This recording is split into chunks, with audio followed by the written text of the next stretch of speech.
Kalau ini kali terakhir kau nampak mereka.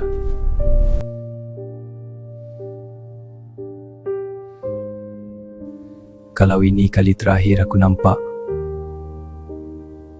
aku nak ingat tangan yang pernah jaga aku.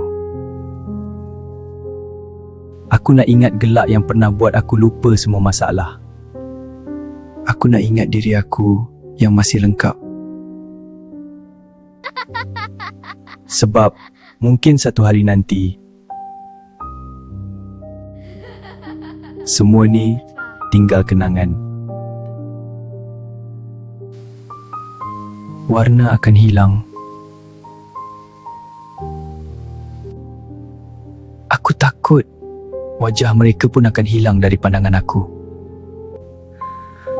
Kalau satu hari nanti aku dah tak nampak wajah orang yang aku sayang, kalau semua ni perlahan-lahan hilang dari pandangan aku sempat tak hargai semuanya.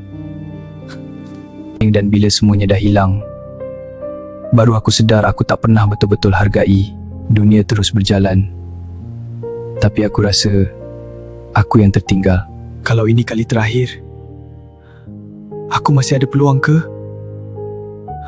Bila penglihatan mula hilang, kadang kita tak sedar pun, tapi masih belum terlambat untuk bertindak. Bila semuanya rasa menakutkan, kita fikir kita keseorangan, tapi dari situ kita mula berani semula. Bila kita rasa dunia makin gelap, kita lupa kita tak pernah keseorangan. Akhirnya, kita jumpa semula diri kita.